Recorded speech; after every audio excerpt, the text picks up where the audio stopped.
My name is Hailey Harbrecht, and I chose to do my presentation on how to have constructive conversations by Julia Darr.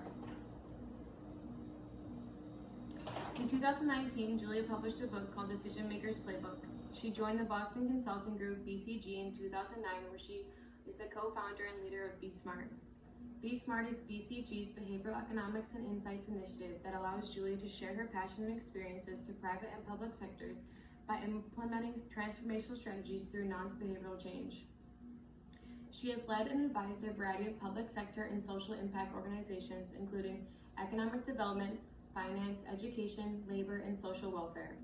Julia's work integrates customer insights with private sector clients to improve productivity, behavior/performance, and customer experiences in her clients' organizations. Her clients' organizations include, but are not limited to, travel and tourism, airlines, IT, energy, and telecommunications. We love unlikely friendships like this, we've just forgotten how to make them. In this TED Talk, Julia Darr discusses the ways we can make conversations in the workplace and our personal lives more constructive and purpose-focused. She shares 3 key factors concentrated around curiosity and purpose that allow disagreements to be more productive. Go into conversations not looking for the victory, but instead the potential progress. Julia shares 3 essential features of a constructive conversation that shifts the potential of disagreements to a more positive outcome. 1. Choose curiosity over clash. 2. Treat discussions like a climbing wall, not a cage. And 3. Anchor and purpose of the discussion. Constructive conversations are not a one-time deal. If you approach an encounter expecting everyone to walk out with the same perspective as you, there is no chance for progress. It's important to think of conversations as a climbing wall. Adapt and re-explain. For example, if you present an idea in your workplace and it gets denied, approach it a different way. This presents the opposite party with a whole new perspective, which gives the idea presented a whole new potential. The whole point of a curiosity conversation is to understand the other person's perspective and their thought processes. We all have the opportunity when we walk into every encounter to choose curiosity over clash, to expect development of your ideas through discussion, and to anchor in common purpose.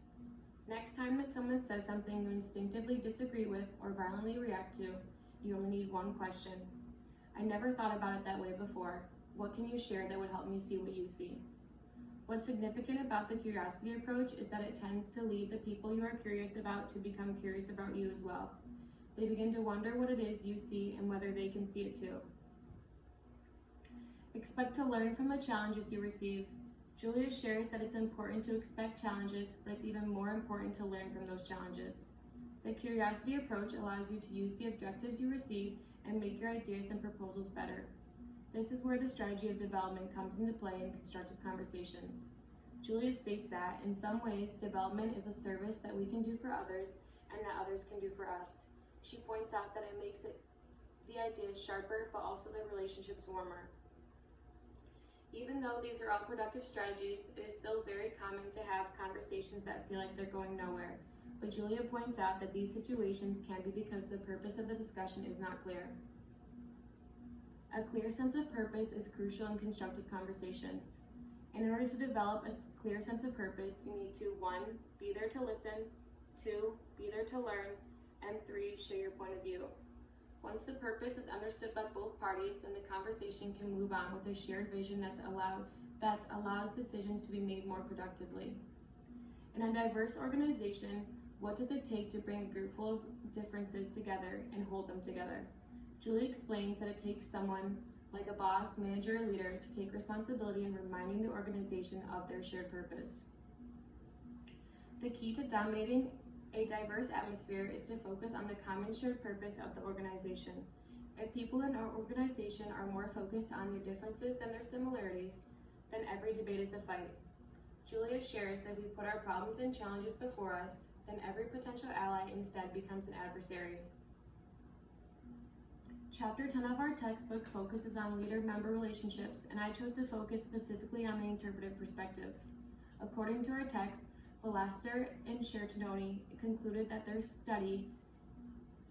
from their study that successful leaders are those who consistently and repeatedly communicate messages to employees about the brand identity and commitment to living the brand's promise.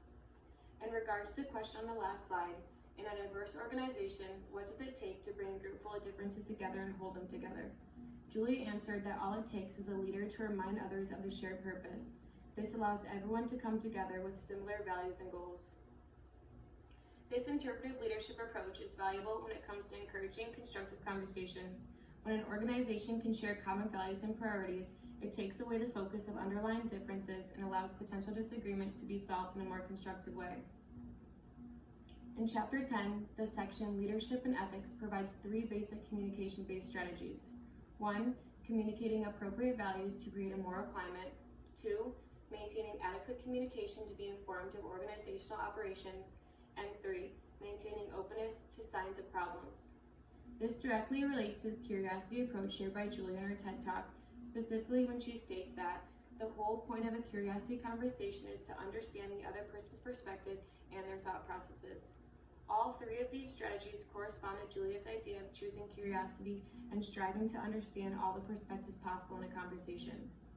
Leadership is mainly communication-based, so it's important that leaders of an organization practice constructive conversations to resolve problems, motivate employees, and create common values in the most productive way possible. The interpersonal conflict of Section 12 explains the different conflict styles of the traditional perspectives, and I chose to relate the 3 essential strategies Julia shared of constructive conversation to the collaborating type of conflict style. The collaborating style shares a concern for both personal goals and the relationship in the conflict. The goal of this style is to create a win-win solution for both parties by facing the conflict directly and then working toward a unifying agreement. Julia's 3 essential strategies and how they can be used in a collaborating approach. 1 is to choose curiosity over clash. This allows both parties to choose curiosity and approach the discussion with an open mind. 2 is to treat discussions like a climbing wall and not a cage. This gives both parties the opportunity to adapt and re-explain their ideas so they can be seen from a more understanding viewpoint. And the last one is to anchor and purpose of the discussion. This forces both parties to reevaluate their priorities and share mutual values that allows them to work towards an integrative solution. I really enjoyed this TED Talk by Julia Darr because she presented something that I have never thought about before, a curiosity conversation. I think this is a really beneficial approach to all disagreements, not just disagreements in the workplace. I liked how Julia expressed the importance of a clear sense of purpose and how it can make or break an argument. If both parties share a different purpose, it will be almost impossible to create a solution. It's important to remember that if a conversation feels like it's going nowhere, it's probably because the other party does not share the same perspective as you. This is when you need to adapt and re-explain in a way that will allow you to share a perspective that they will understand.